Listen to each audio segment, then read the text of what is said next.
هذه الندوة بالداخلة تتجمع واحد المجموعة ديال الأساتذة والأكاديميين والباحثين الجامعيين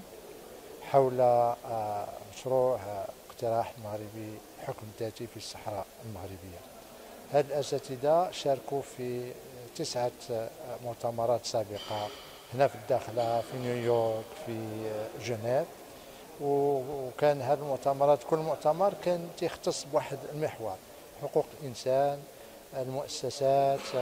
مقارنة ديال التجربة تاعنا أو المقترح تاعنا مع بلدان أخرى، استغلال ثروات معدنية، الدور ديال المجتمع المدني، ديال المنظمات غير الحكومية، العلاقات الخارجية. كل هاد المحاور كانت ناقشات في الماضي. الآن الهدف تاع هذا المؤتمر هو أن يجيو أولا الداخلة يشوفوا في أرض الواقع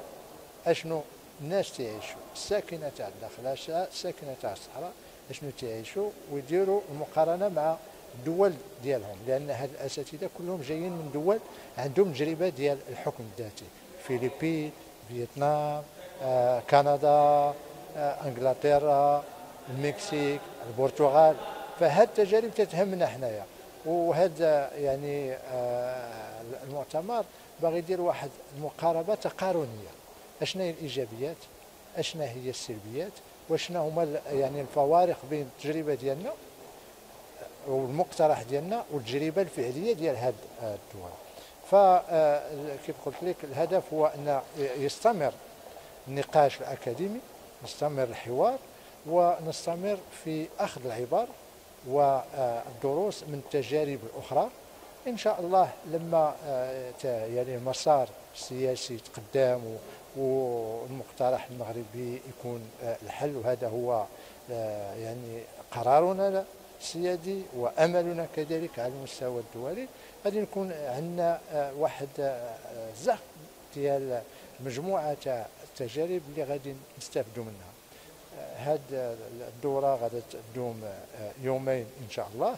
ومن بعد غادي ننشروا كاع الوثائق ديال التدخلات اللي عملوها هاد الناس هنايا وهاد الأساتذة. وكما لاحظتوا يعني كلهم أجانب، ما فيش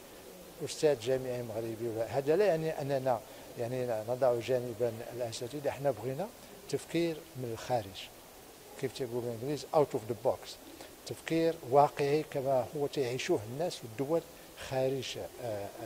المنطقه، باش حنايا ان شاء الله باش ملي نكونوا تنفاوضوا على الحكم الذاتي نقولوا ها شنو تعطي هاد الدول، ها شنو حنا تنعطيو. وهذا تقريبا كاع المداخلات هذا الصباح ولا السنوات اللي فاتت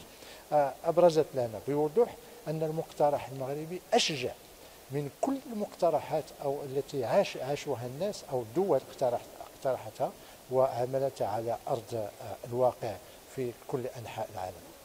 Oui, je suis Marc Finot, je travaille au Centre de politique de sécurité à Genève, qui forme des diplomates, des militaires, des fonctionnaires internationaux sur toutes les questions de paix et de sécurité.